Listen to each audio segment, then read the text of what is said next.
सभी को नमस्कार। आज हमारा टॉपिक है double WH words in a sentence, यानी एक वाक्य में डबल WH वर्ड का सेंस आ जाए तो उस वाक्य को हम किस प्रकार से लिखते हैं वो। ठीक है, जैसे आप हिंदी में देखते हो, हिंदी से जब अंग्रेजी में ट्रांसलेट करेंगे तब ये फॉर्मूला काफी कारगर साबित होता है। जैसे हम हिंदी में कहते हैं क्या, ठीक है, कब,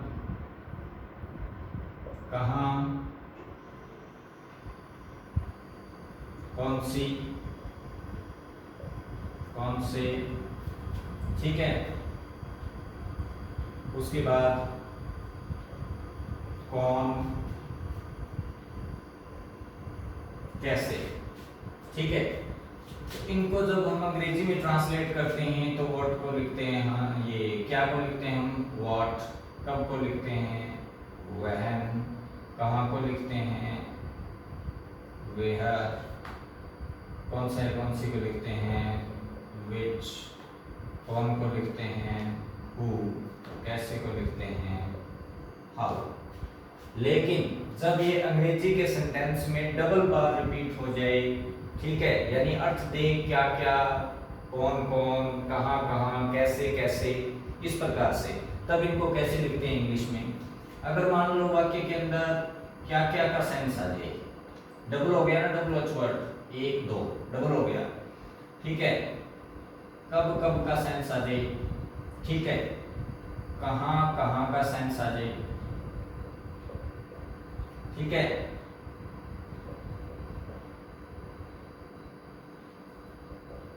कौन कौन से, ठीक है,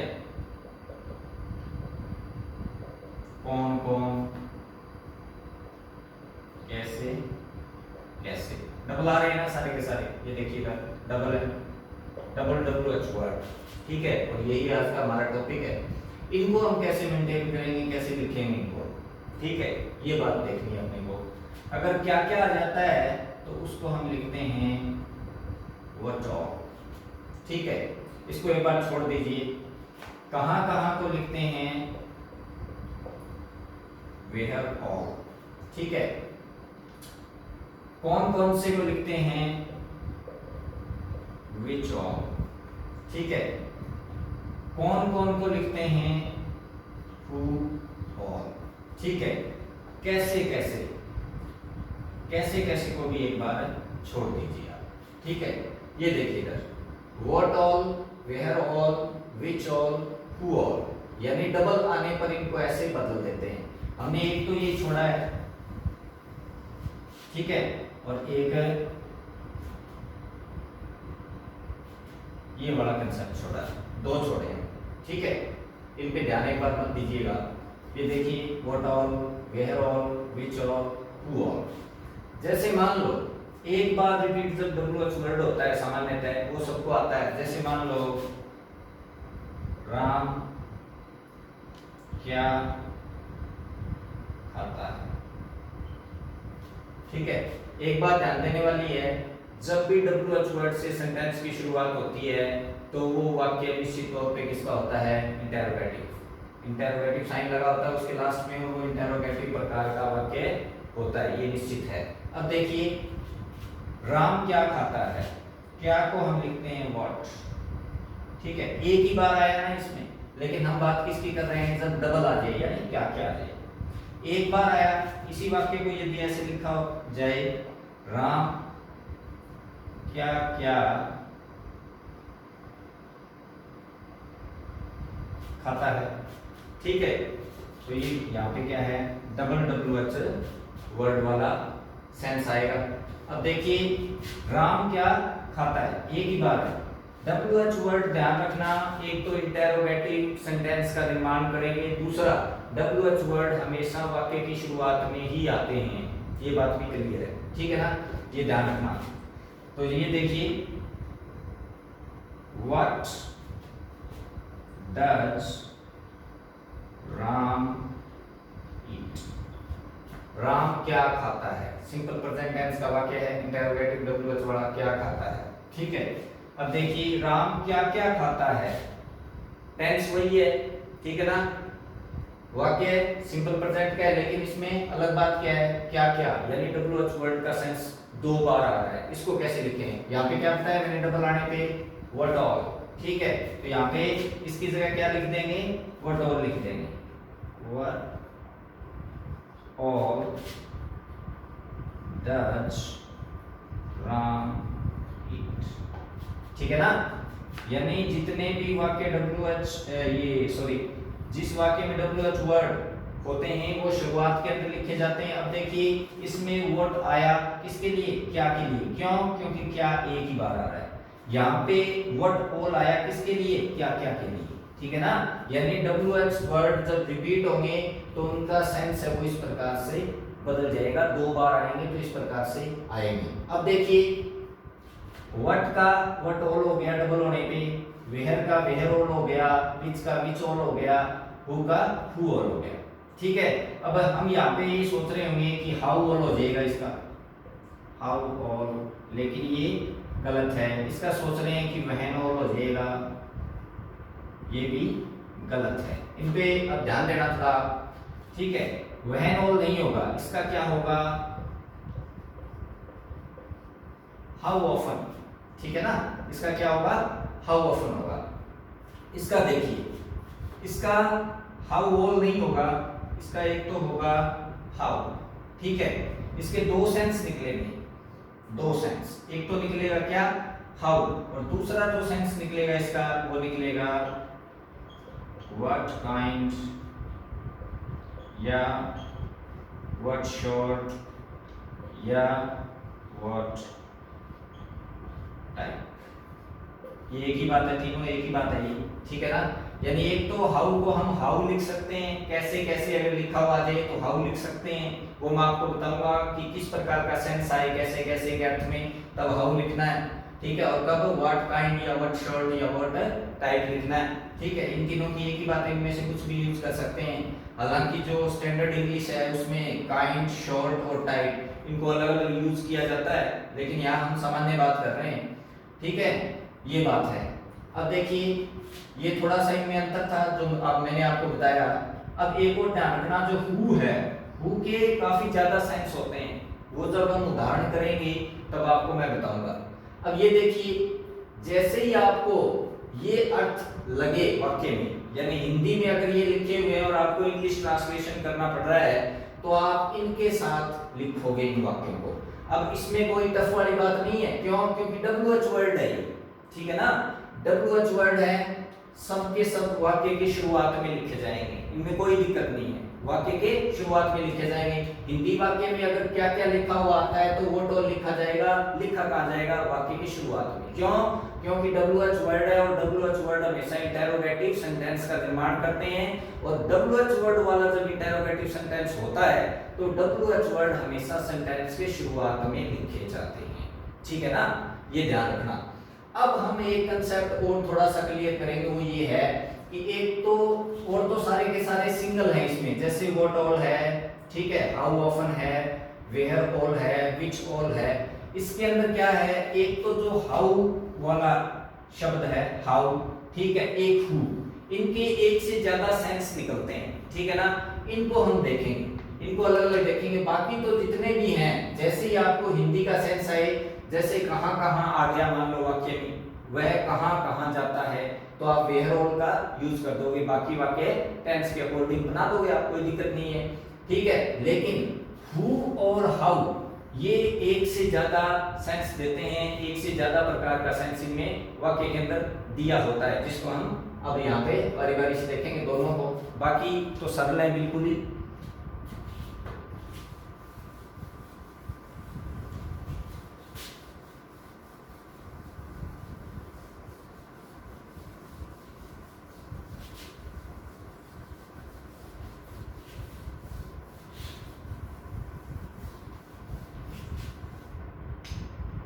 देखिए हु, ठीक है, हु का मतलब ऐसे होता है कौन। अब इसके कई प्रकार से बना सकते हैं, जैसे मान लो कौन कौन अर्थ आ जाए, कौन कौन, तो हम लिखते हैं हु ऑल, ठीक है। अगर मान लो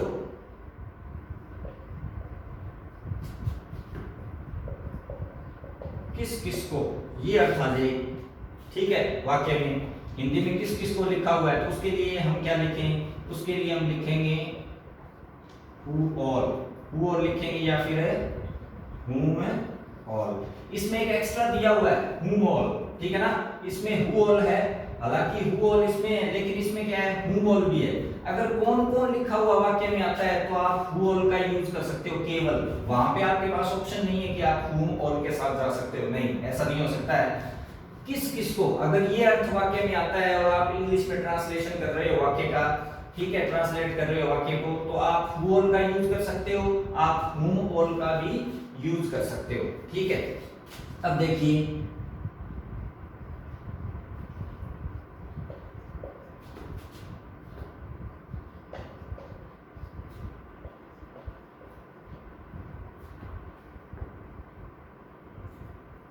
नेक्स्ट जो अपना है वो है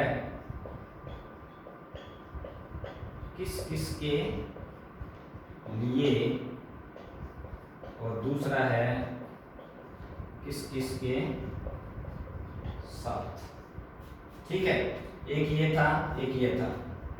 किस किस के लिए ये आता है या फिर किस किस के साथ लिखा हुआ आता है हिंदी वाक्य में, और आप अंग्रेजी में ट्रांसलेट कर रहे हो तो आप इंग्लिश में ट्रांसलेट करने के लिए किस WH वर्ड का यूज करोगे और कैसे करोगे वो देखिए। किस किस के लिए, फॉर whom all या फॉर who all, इनका आप यूज करोगे, ठीक है। अब देखिए लिए शब्द के लिए यहां पे क्या प्रयोग हुआ, क्या हुआ, फॉर, किस किस के साथ,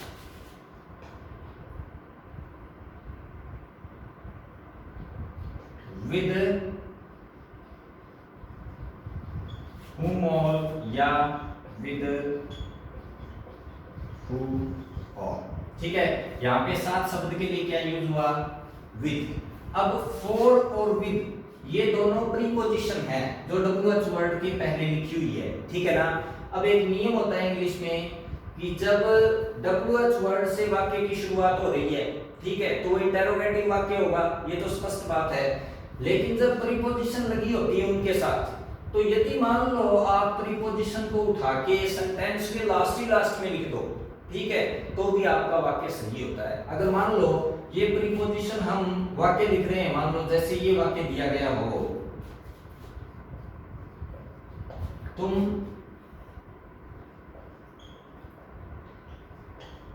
किस किस के साथ खेल चुके हो, तुम किस किस के साथ है खेल चुके हो, ये देखिए इधर किस किस के साथ, ये बड़ा है ना, किस किस के साथ, ठीक है, ये है। तो ये प्रेजेंट परफेक्ट टेंस का वाक्य है, इसको कैसे बनाएं। अब हम किस किस के साथ, इसके लिए यूज क्या करेंगे, विद whom all या विद who all, ये यूज करेंगे, ठीक है। तो मैंने आपको ये कहा है, ये प्रीपोजिशन होती है, प्रीपोजिशन जब लगी हो तो उसको वाक्य के लास्ट में लिखें या वाक्य की शुरुआत में लिखें, एक ही बात होती है। तो इस वाक्य को हम दो प्रकार से बना सकते हैं, ध्यान दीजिएगा यहाँ पे। किस प्रकार से बना सकते हैं, विद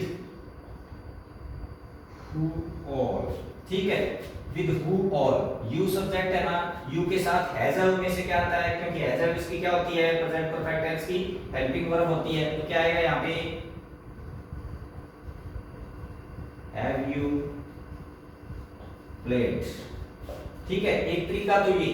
अब देखिए प्रीपोजिशन शुरुआत में है ना, और मैंने आपको कहा है प्रीपोजिशन को अगर लास्ट में लिख देते हैं तो भी वाक्य के सेंस पे कोई प्रभाव नहीं पड़ता है। कैसे, अगर ऐसे शुरुआत कर देते, एक और देखिएगा यहाँ पे थोड़ा सा, यहाँ पे दो ऑप्शन आपके पास, या तो आप लिख सकते हैं विद whom all या लिख सकते हैं विद who all, दोनों लिख सकते हैं। अगर यहाँ पे आप विद whom all लिखते तो भी आपका वाक्य सही था, क्योंकि आपके पास ऑप्शन है, दोनों में से आप कुछ भी यूज कर सकते हैं, ठीक है।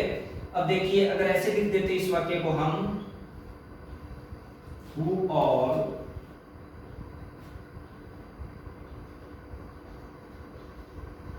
have you played with, ये देखिए प्रीपोजिशन लास्ट में लिख दी ना मैंने, लेकिन कोई भी प्रकार का इसमें सेंस, इस वाक्य के सेंस में बदलाव नहीं होगा, यही अर्थ आएगा।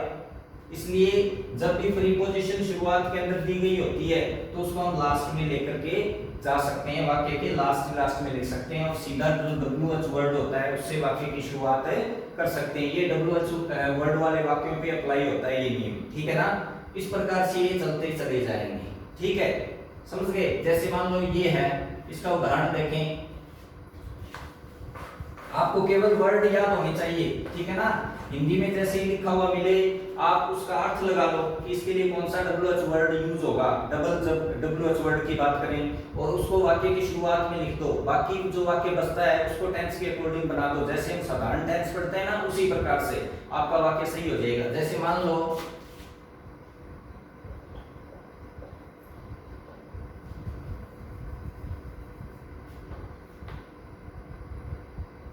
कौन कौन का अर्थ देखे ना, कौन कौन, यानी इसके लिए लिखते हैं हम क्या, हु ऑल, ठीक है।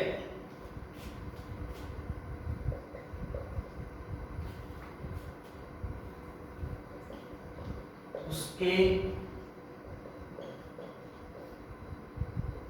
ऑफिस में कौन कौन काम करता है, ठीक है ना। आ गया ना कौन कौन, डबल कौन कौन काम करता है। कौन कौन के लिए क्या लिखेंगे, हु ऑल। तो कैसे शुरुआत करेंगे, हु ऑल, कौन कौन काम है करता है, सिंपल प्रेजेंट टेंस का, ठीक है। उसके ऑफिस में who all does work his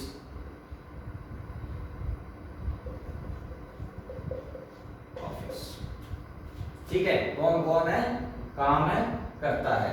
इस प्रकार से ये वाक्य इस प्रकार से चलते चले जाएंगे। केवल ध्यान देने वाली बात यही है कि आपको वर्ड है ना वो याद होना चाहिए। वाक्य की शुरुआत में उस वर्ड को रख दो, बाकी जो वर्ब बचती है, ऑब्जेक्ट बचता है, उसको सेंटेंस के हिसाब से आप लगाते चले जाओ, आपका वाक्य सही हो जाएगा। समझने वाली बात यही है कि जब एक वाक्य में डबल WH वर्ड का सेंस आ जाए उसको ट्रांसलेट कैसे करें, वो यहाँ पे अपना क्या है, मुख्य ध्यान देने वाली बात है। अब बचा है हाउ।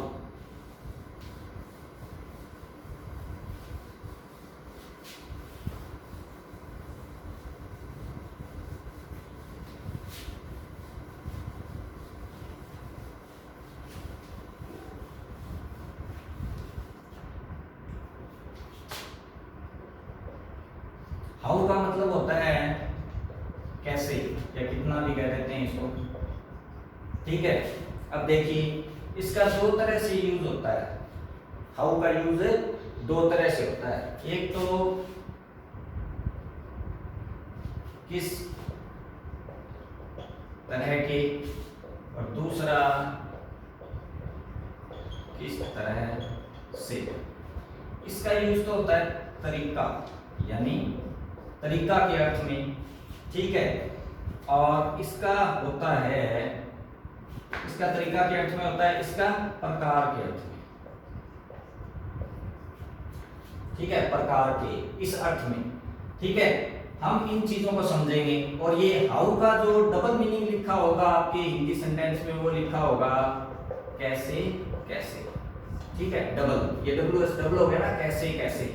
लेकिन कैसे कैसे को पढ़ने के बाद हम ये गैस करेंगे कि उसका अर्थ किस तरह के अर्थ में आ रहा है, और वो भी प्रकार में, या फिर उसका अर्थ आ रहा है किस तरह से, तरीके के अर्थ में, या फिर हिंदी में ये भी लिखा हो सकता है किस तरह के या किस तरह से, ये भी लिखा हो सकता है, ठीक है।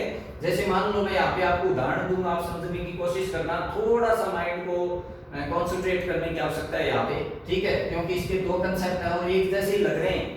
और मान लो ये लिखा हुआ है कैसे कैसे, तो थोड़ी दिक्कत आ जाती है। लेकिन आप ध्यान देना किस तरह से इनको हम समझ सकते हैं। यहाँ पे मैं वाक्य लिखूं कि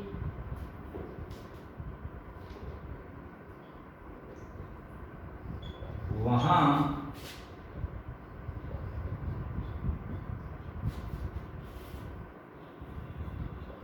कैसे कैसे लोग रहते हैं, ये लिख दिया मैंने। वहां कैसे कैसे लोग रहते हैं, ये लिख दिया, ठीक है, इंटरोगेटिव साइन है।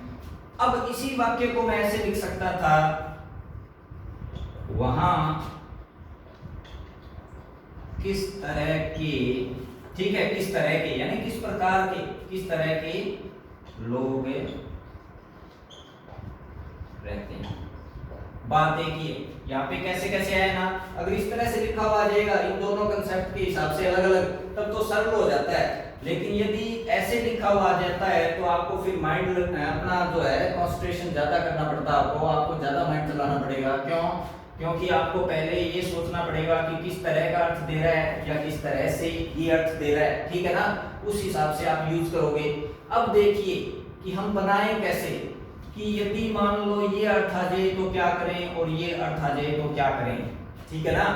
अगर ये अर्थ आ जाएगा किस तरह के, तो हम लिखेंगे व्हाट काइंड ऑफ, ठीक है, या फिर लिखेंगे हम व्हाट शॉर्ट ऑफ, ठीक है, या फिर हम लिखेंगे what type of.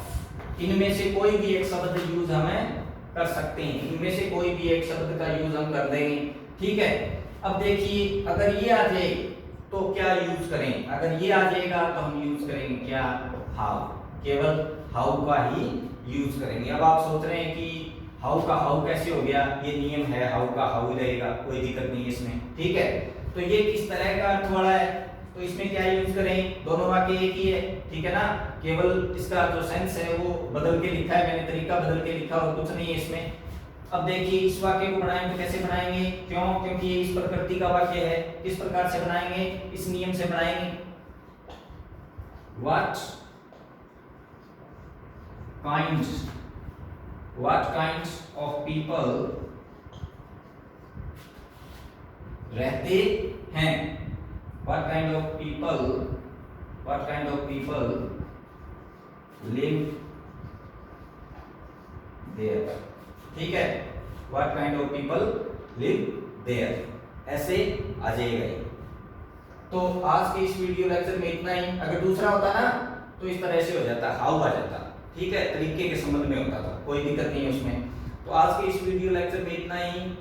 Next video lecture English literature पे आधारित होगा, आप देखना नहीं भूलिएगा। जो नेक्स्ट वीडियो लेक्चर होगा वो इंग्लिश लिटरेचर से संबंधित होगा। आज के इस वीडियो लेक्चर में इतना ही। आई होप कि आपको ये पसंद आएगा। आप प्रयास करना, खुद वाक्य बना के देखना, ठीक है ना, क्योंकि practice makes a man perfect. जब आप प्रैक्टिस करते हैं तो आपको ज्ञान ज्यादा होता है, ठीक है ना, प्रैक्टिकली हो जाते हो आप। तो आज के इस वीडियो लेक्चर में इतना ही। आई होप आप इसको पसंद करोगे। Thank you very much.